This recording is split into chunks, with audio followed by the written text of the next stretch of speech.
ബസ്സിന് വരാൻ പോകുന്നതേ ഉള്ളൂ. അതും കൂടെ വന്ന് കണക്ട് ചെയ്തിട്ടേ ഞാൻ ഈ വീട്ടിൽ നിന്ന് വട്ടിയൂർക്കാവ് സ്റ്റേഷനിലോട്ട് പോകുന്നുള്ളൂ.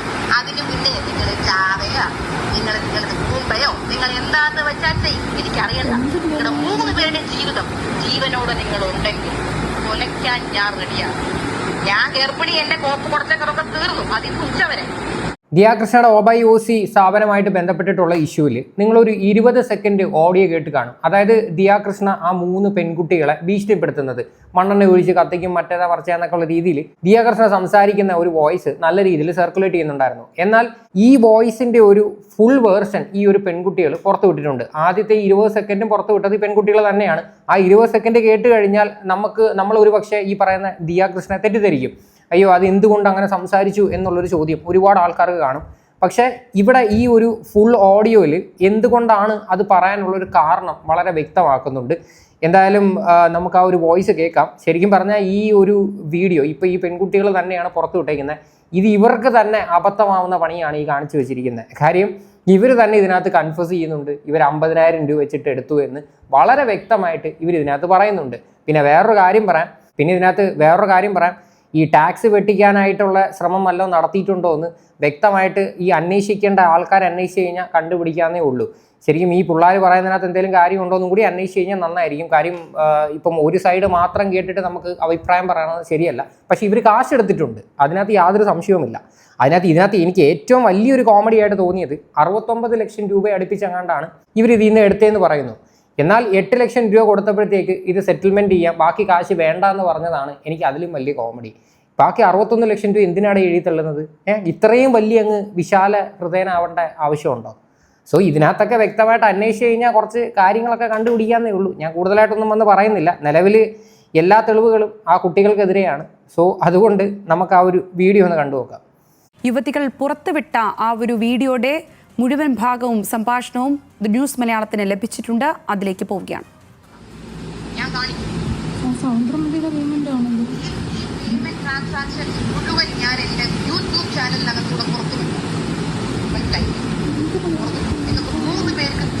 പറ്റാത്ത വകുപ്പ് ഞാൻ ചെയ്യും. മനസ്സിലായില്ലേ? എത്ര രൂപയാണ് പറ്റിച്ചിരിക്കുന്നത് ദിവ്യ ചേച്ചി? അത് നേരത്തെ ഓപ്പൺ ആയിട്ട് തുറന്ന് പറഞ്ഞതല്ലേ? ചേച്ചിനോട് വിളി നിർത്തിക്കോ, പല്ലടിച്ചാ പൊട്ടിക്കും. എന്നെ അറിഞ്ഞൂടാ നിങ്ങൾക്ക്. സ്വാഭാവികമായിട്ട് നമ്മുടെ സ്വന്തം പൈസ ആരെങ്കിലും ഇതുപോലെ മോഷ്ടിച്ച് അല്ലെങ്കിൽ ഇങ്ങനെ എന്തെങ്കിലുമൊക്കെ രീതിയിൽ തട്ടിയെടുത്ത് കഴിഞ്ഞാൽ ആരായാലും ഇതുപോലൊക്കെ റിയാക്ട് ചെയ്യത്തുള്ളൂ. ഇപ്പം ഞാനായാൽ തന്നെ വിളിച്ചിട്ട് ഇത്രയും കൂളായിട്ട് സംസാരിക്കണമെന്നില്ല. ആദ്യം അവൻ്റെ തന്തയ്ക്ക് വിളിക്കുക, പിന്നെ അവനെ പൂരെ തെറി വിളിക്കുക എന്നുള്ളൊരു ചിന്തയേ ഉള്ളൂ. അത് ഈ കണ്ടുകൊണ്ടിരിക്കുന്ന ആരായാലും അങ്ങനെ തന്നെയാണ്. സോ ആ ഒരു ദേഷ്യത്തിൽ സംസാരിക്കുന്ന രീതിയാണത്.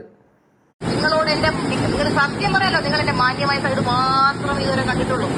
എന്റെ മാന്യമായ സൈഡ് മാത്രം നിങ്ങൾ കണ്ടുള്ളൂ. എനിക്കൊരു പബ്ലിക് ഇമേജ് ഉള്ളതുകൊണ്ട് ഞാൻ മെയിൻറ്റെയിൻ ചെയ്തതാണ്. നിങ്ങളെക്കാൾ താറ സൈഡ് എനിക്കുണ്ട്. നിങ്ങൾ എന്നത് കാണിപ്പിച്ചു. നിങ്ങളെക്കാൾ താറ സൈഡ് എനിക്കുണ്ട്. പക്ഷെ അത് കട്ടുമോട്ടിച്ചു അല്ല ചെയ്യുന്നത്. മനസ്സിലായില്ലേ? നിന്നെയൊക്കെ കാട്ടി വലിയ തറയാണെന്നാണ് ദിയാകൃഷ്ണൻ പറയുന്നത്. ശരിക്കും പറഞ്ഞു കഴിഞ്ഞാൽ ഉണ്ടല്ലോ, ഈ കാശ് പോയെന്ന് ആദ്യമേ മനസ്സിലായ സമയത്ത് ഇവരുടെ പേരിൽ കൊണ്ടുവന്ന് കംപ്ലൈൻറ്റ് കൊടുക്കണമായിരുന്നു. വെറുതെ വിളിച്ചൊരു കോംപ്രമൈസ് ചർച്ചയ്ക്കൊന്നും ഇരുത്തേണ്ട ഒരാവശ്യം ഇവിടെ വരുന്നില്ലായിരുന്നു. അതുമാത്രവുമല്ല, 8 ലക്ഷം രൂപ കൊടുത്തപ്പോഴത്തേക്ക് നമുക്ക് സെറ്റിൽമെൻറ്റായി, ഇനി വേറെ പ്രശ്നമൊന്നുമില്ല, ബാക്കി കാശ് വേണ്ടെന്നൊക്കെ വയ്ക്കാൻ എന്തോന്നിട ഇത്? ബാക്കി 61 ലക്ഷം രൂപയ്ക്ക് എഴുതി തള്ളിയിരിക്കുന്നത്. ആ കൃഷ്ണകുമാറിന്റെ മനസ്സ് നിങ്ങൾ ആരും കാണാതെ പോകരുത്. കേൾക്കാൻ വയ്യല്ലേ സൂയിസൈഡ് ചെയ്യാൻ പോകുന്നു പറ. അടുത്തിരിക്കുന്ന പെൺകുട്ടി പറഞ്ഞു കൊടുക്കുക, ഞാൻ സൂയിസൈഡ് ചെയ്യാൻ പോവാന്ന് പറഞ്ഞു കൊടുക്കാൻ. ശരിക്കും പറഞ്ഞാൽ ഈ ഒരു വീഡിയോ മാത്രം മതി ദിയാകൃഷ്ണയുടെ ഭാഗത്ത് ന്യായമുണ്ടെന്ന് പ്രൂവ് ചെയ്യാനായിട്ട്. ഇതുപോലെ ഒരു ബോധവുമില്ലാത്ത വിഡ്ഢികളെ ഞാൻ ഈ അടുത്തെങ്കിലും കണ്ടിട്ടില്ല. വല്ല ആവശ്യമുണ്ടോ ഈ വീഡിയോ എടുത്ത് പുറത്തുവിടണ്ടേ?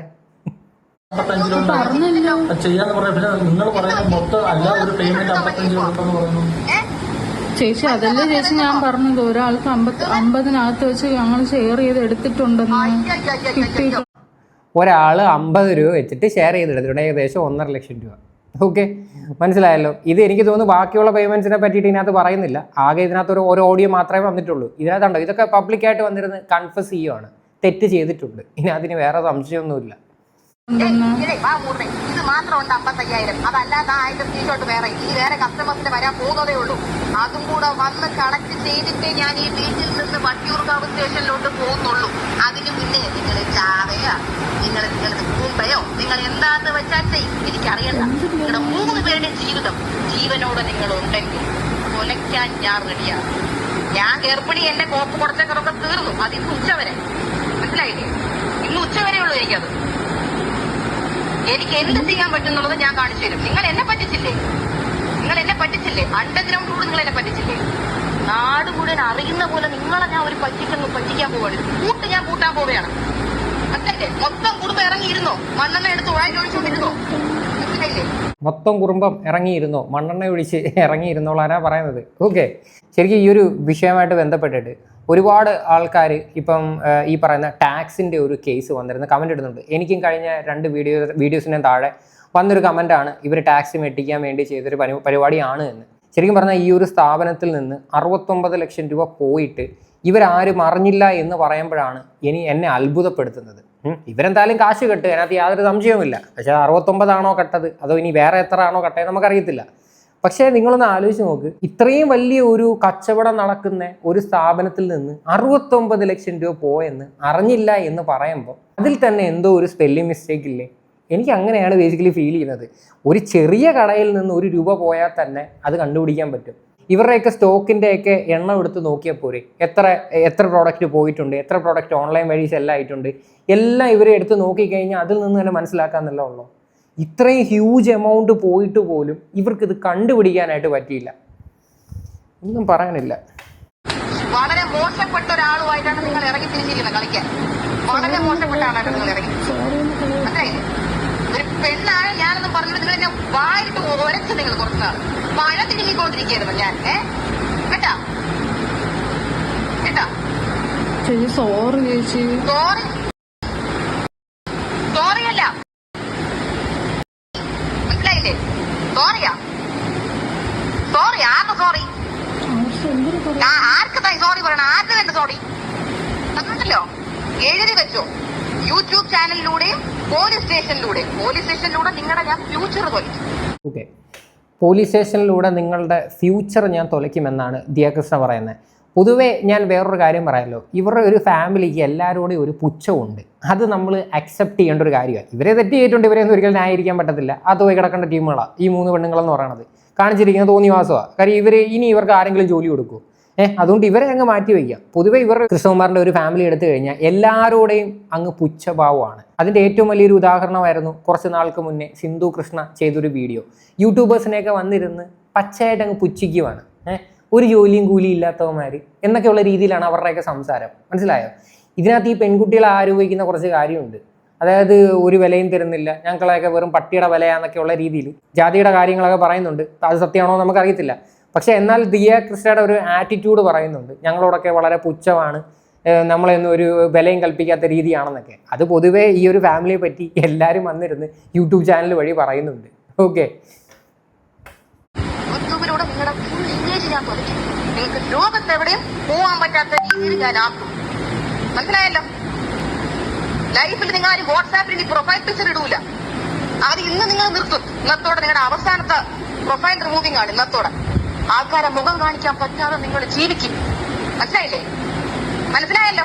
നിങ്ങളെ കാരണം കുറെ കാലം ഞാൻ അനുഭവിച്ചു. അതൊക്കെ നിങ്ങളുടെ മുമ്പിൽ ഞാൻ കെഞ്ചി ഞാൻ പറഞ്ഞു, ഞാൻ അത്ര അനുഭവിച്ചുകൊണ്ടിരിക്കുകയാണ്, നിങ്ങൾ ഇങ്ങനെ മിസ്റ്റേക്സ് കാണിക്കല്ലേ, പ്ലീസ് പ്ലീസ് പ്ലീസ് എന്ന് ഞാൻ പറഞ്ഞു. നിങ്ങളോട് കോമഡി പറഞ്ഞു നോക്കി, നിങ്ങൾ അനിയത്തിമാരെ പോലെ കണ്ടു നോക്കി. ഞാൻ നിങ്ങളോട് ഞാൻ അങ്ങോട്ട് സോറി പറഞ്ഞു നോക്കി. ഞാൻ ചെയ്തിട്ട് എന്നോട് നിങ്ങൾ ചെയ്ത് എന്താണ്? നിങ്ങൾ എന്താ എന്നോട് ചെയ്ത്? കുറച്ച് നാൾക്ക് മുന്നേ ലൈഫ് ഓഫ് അനന്തുമായിട്ടുണ്ടായിരുന്ന ഇഷ്യൂ അറിയാമല്ലോ. അനന്തു ഒരു വീഡിയോ ചെയ്തിട്ടുണ്ടായിരുന്നു ഈ ഒരു സ്ഥാപനത്തിനെതിരെ. അതിനകത്ത് 1 മില്യൺ ഹാപ്പി കസ്റ്റമേഴ്സ് എന്നായിരുന്നു ഇവർ ഇൻസ്റ്റാഗ്രാമിൽ എഴുതി വെച്ചിട്ടുണ്ടായിരുന്നത്. 1 മില്യൺ ഹാപ്പി കസ്റ്റമേഴ്സ് എന്ന് പറയുമ്പം ഒരു സാധനത്തിന് ഒരു മിനിമം ഏറ്റവും കുറഞ്ഞൊരു വിലയിട്ട് നിങ്ങൾ കൂട്ടി നോക്ക് എത്ര രൂപ എമൗണ്ട് വരുമെന്ന്.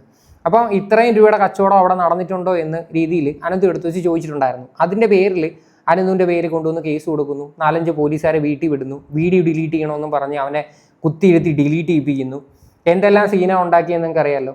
ശരിക്കും പറഞ്ഞാൽ ആ ഒരു വീഡിയോസൊക്കെ നമ്മളെല്ലാവരും എടുത്ത് വെച്ച് റിയാക്ട് ചെയ്തിട്ടുണ്ടായിരുന്നു. പിന്നെ പ്രത്യേകിച്ച് ആനന്ദു ആ ഒരു വീഡിയോ റിയാക്ട് ചെയ്യാനായിട്ടുള്ള റീസൺ എന്ന് പറഞ്ഞാൽ ഒരുപാട് ആൾക്കാർ ഈ ഒരു സ്ഥാപനത്തിൽ നിന്ന് ഇവരുടെ പ്രൊഡക്റ്റ് മേടിച്ചിട്ട് അവർക്ക് ഉണ്ടായ മോശം അനുഭവങ്ങൾ നമ്മളടുത്ത് ഷെയർ ചെയ്തപ്പോഴാണ് നമ്മളൊരു വീഡിയോ ആയിട്ട് അത് ചെയ്തത്. അപ്പോൾ അവൻ അന്നേ പറഞ്ഞിട്ടുണ്ടായിരുന്നു, ഈ പറയുന്ന ഈ ഒരു സ്ഥാപനത്തിന് ഇത്രയും വലിയൊരു ടേൺ ഓവറോ കാര്യങ്ങളോ ഒക്കെ ഉണ്ടെങ്കിൽ ഇഡിയോ അല്ലെങ്കിൽ ഇൻകം ടാക്സ് ഒക്കെ ഇവരെ ഒന്ന് റെയ്ഡ് ചെയ്ത് കഴിഞ്ഞാൽ നിങ്ങൾക്ക് കുറച്ചും കൂടിയൊക്കെ എന്തെങ്കിലുമൊക്കെ തെളിവുകൾ കിട്ടും എന്നുള്ള രീതിയിൽ അവൻ സംസാരിച്ചിട്ടുണ്ടായിരുന്നു. എന്തായാലും കാലങ്ങൾ അത് തെളിയിച്ചുകൊണ്ടിരിക്കുകയെന്നാണ് എനിക്ക് തോന്നുന്നത്. ശരിക്കും ഇവരുടെ സ്ഥാപനത്തിൻ്റെ ടേൺ ഓവറും കാര്യങ്ങളും ഒക്കെ വെച്ചിട്ട് വ്യക്തമായിട്ടൊരു അന്വേഷണം നടത്തുന്നത് വളരെ നന്നായിരിക്കും. ഇനി ഇവരുടെ ഭാഗത്ത് ന്യായം ഉണ്ടെങ്കിലും ഇല്ലെങ്കിലും ഇവർ ഈ സ്ഥാപനം നടത്തുന്നത് ഇൻകം ടാക്സ് റിട്ടേൺസ് ഒക്കെ കറക്റ്റായിട്ട് അടച്ചിട്ടാണോ, അതോ ഈ പറയുന്ന പോലെ വേറെ ആൾക്കാരുടെ അക്കൗണ്ട് വഴി ഇതുപോലെ കാശ് മേടിക്കുവാണോ എന്നൊക്കെ ചെക്ക് ചെയ്ത് കഴിഞ്ഞാൽ വളരെ നന്നായിരിക്കും. കാര്യം ഞാനിപ്പോൾ ഒരിക്കലും ഒരു വന്നിരുന്ന ഇവരെ കുറ്റം എന്ന് പറയുന്നതല്ല. ഇത്രയും വലിയൊരു ഹ്യൂജ് എമൗണ്ട് ഒക്കെ നഷ്ടപ്പെടുമ്പോഴത്തേക്ക് സ്വാഭാവികമായിട്ടും എല്ലാവർക്കും കുറച്ച് സംശയങ്ങൾ കാണും. നമ്മളിവിടെ വന്നിരുന്ന് പറയുന്നത് സംശയങ്ങൾ മാത്രമാണ്. സോ ഇതിനി കണ്ടുപിടിക്കേണ്ടത് പോലീസുകാരൊക്കെയാണ്. പിന്നെ ഈ പറഞ്ഞ കസ്റ്റമർ, ഇപ്പൊ ദിവ്യക്ക് അയച്ചിരിക്കുന്ന കസ്റ്റമർ, അവരെനിക്ക് മൊഴി തരാമെന്ന് പറഞ്ഞിട്ടുണ്ട്. കാര്യം അവരത് എനിക്ക് തരുന്നു എന്നുള്ള വിശ്വാസത്തിലാണ് ഈ പൈസ തന്നിരിക്കുന്നത്. അവരുടെ എല്ലാ പാർസൽസും ഞാൻ അറിയാതെ ഓഫീസിൽ നിന്ന് സ്റ്റോക്ക് പോയിരിക്കുകയാണ്. തന്റെ അച്ഛൻ എടുത്ത സ്റ്റോക്കാണോ ദിവ്യ അത്? തന്റെ അച്ഛൻ മൈസൂരിൽ പോയിട്ട് ഉണ്ടാക്കിയ സ്റ്റോക്കാണോ അത്? പറ ദിവ്യ, ആ ട്രെയിൻ കയറി മൈസൂരിൽ പോയി എടുത്ത സ്റ്റോക്കാണോ അത്? അല്ല, പിന്നെ ആരോട് ചോദിച്ചിട്ട് അത് വിറ്റത്? അത് ആരോട് ചോദിച്ചിട്ട് ദിവ്യ വിറ്റു? 55,000 രൂപയുടെ സ്റ്റോക്ക് ആരോട് ചോദിച്ചിട്ട് ആ കസ്റ്റമറിന് വിറ്റു? എന്നോട് ചോദിച്ചോ? അശ്വിനോട് ചോദിച്ചോ? ആരോട് ചോദിച്ചു? 55,000 രൂപയുടെ സ്റ്റോക്ക് ആരോടോ ചോദിച്ചിട്ട് വിറ്റു എന്ന്. ഈ സ്റ്റോക്കിൻ്റെ എണ്ണം കുറയുന്നതൊന്നും ഇവർക്ക് യാതൊരു ബോധവും ഇല്ല. മനസ്സിലായില്ലേ? ഇവരുടെ സ്വന്തം സ്ഥാപനമാണ് ദിയാകൃഷ്ണയുടെ. കാര്യം ദിയാകൃഷ്ണ ഇപ്പം പ്രഗ്നൻ്റ് ആയിട്ടിരിക്കുമായിരിക്കാം, പക്ഷെ എന്നാൽ പോലും അശ്വിൻ എന്ന് പറയുന്ന ഒരു വ്യക്തിയുണ്ട്, അല്ലെങ്കിൽ ആ വീട്ടിൽ വേറെ ആൾക്കാരുണ്ട്. ഇവർക്ക് ആർക്കെങ്കിലും ഒന്ന് ശ്രദ്ധിക്കാമല്ലോ. എങ്കിൽ ഇത്രയും രൂപയുടെ നഷ്ടം അവിടെ വരുമോ? പറ, ഇത്രയും നേരം അശ്വിൻ സത്യം പറയാന്ന് മാന്യമായിട്ടാണോ നിന്നോട് ചോദിച്ചുകൊണ്ടിരുന്നേ? മാന്യമായിട്ടാണോ ദിവ്യ ചോദിച്ചുകൊണ്ടിരുന്നേ? ചേച്ചി അതല്ലേ ചേച്ചി പറഞ്ഞത് 50-നകത്ത് ഒരാൾ വെച്ച് എടുത്തിട്ടുണ്ട്. 50ന്റെ നേരിട്ടുണ്ടായിരുന്നെങ്കിലുണ്ടല്ലോ ചെപ്പടിച്ച പൊട്ടിക്കാൻ 50ന്റെ അകത്ത് നീ ഇനി 50-നകത്തുനിന്ന് പറഞ്ഞ വിവരം അറിയും. പൊന്നാര മോളെ, നീ വിവരം അറിയും. മനസ്സിലായില്ലേ? നീ ഉണ്ടല്ലോ ഈ കോളൊക്കെ നീ റെക്കോർഡ് ചെയ്യോ എന്ത് കുന്തം ചെയ്ത് നീ പുറത്തു വിട്ടാൽ എനിക്ക് പ്രശ്നമല്ല. മനസ്സിലായില്ലേ? കാര്യം ഈ കേസിലുണ്ടല്ലോ എന്റെ സൈഡിൽ ഫുള്ള് തെളിവാ. മനസ്സിലായില്ലേ? മൊത്തം തെളിവ് എന്റെ കയ്യിൽ ഇരിക്കുകയാണ്. പിന്നെ പ്രഗ്നന്റ് ആയിട്ടുള്ള ഒരാളെ മാനസികമായി നിങ്ങൾ പീഡിപ്പിച്ചു, ഞാൻ അതിനും നിങ്ങളുടെ പേര് കേസ് കൊടുക്കുന്നുണ്ട്. ഓക്കെ, അപ്പോൾ ഇത്രയാണ് സംഭവം. ഇനി ഇതൊക്കെ തന്നെയാണ്, പുറത്തെറിവിളിയും കാര്യങ്ങളൊക്കെ തന്നെയാണ്. എന്തായാലും ഈ ഒരു വീഡിയോയ്ക്കകത്തുനിന്ന് വളരെ വ്യക്തമാണ് ദിയാകൃഷ്ണയുടെ ഭാഗത്ത് വേറെ തെറ്റോ കാര്യങ്ങളോ ഒന്നുമില്ല, ഇവരുടെ ഭാഗത്താണ് മിസ്റ്റേക്ക് എന്ന്. പക്ഷേ ഇതിനകത്ത് ചെയ്യേണ്ടതെന്ന് പറഞ്ഞു കഴിഞ്ഞാൽ ഇനി ഇവർ ഈ ഒരു സ്ഥാപനം കൊണ്ടു നടത്തുന്നതും ഇതിൻ്റെ കാശിൻ്റെ ഇടപാടും ഒക്കെ പ്രോപ്പർ വേയിലാണോ നടക്കുന്നതെന്ന് ഇൻകം ടാക്സോ ED ഒക്കെ ഒന്ന് റെഡി ചെയ്ത് കഴിഞ്ഞാൽ വളരെ നന്നായിരിക്കും. കാര്യം ഇത്രയും ലക്ഷം രൂപയൊക്കെയാണ് അവിടെ നിൽക്കുന്ന ഈ സ്റ്റാഫുകളൊക്കെ അടിച്ചു മാറ്റുക എന്ന് പറയുന്നത്. അത് നിസ്സാരപ്പെട്ടൊരു എമൗണ്ട് ഒന്നുമല്ല. പിന്നെ വിശാല ഹൃദയനായിട്ടുള്ള കൃഷ്ണകുമാർ വന്ന് പറഞ്ഞിട്ടും ഉണ്ടായിരുന്നു, ഈ പറയുന്ന 61 ലക്ഷം രൂപയും കണ്ട് പുള്ളിക്കാരൻ എഴുതി തള്ളുവാണ്, 8 ലക്ഷം രൂപ മാത്രം മതി സെറ്റിൽമെൻറ്റ് പറഞ്ഞിട്ട് പോയിട്ടുണ്ടെന്ന്. അതൊക്കെ ഒരു വല്ലാത്തൊരു വിശാല ഹൃദയമായിട്ടാണ് എനിക്ക് തോന്നുന്നത്. എന്തായാലും ഈ ഒരു വിഷയമായിട്ട് ബന്ധപ്പെട്ട് നിങ്ങളുടെയൊക്കെ അഭിപ്രായങ്ങൾ എന്താണെന്ന് വെച്ചാൽ നിങ്ങൾ തീർച്ചയായിട്ടും കമൻറ്റ് ചെയ്യുക.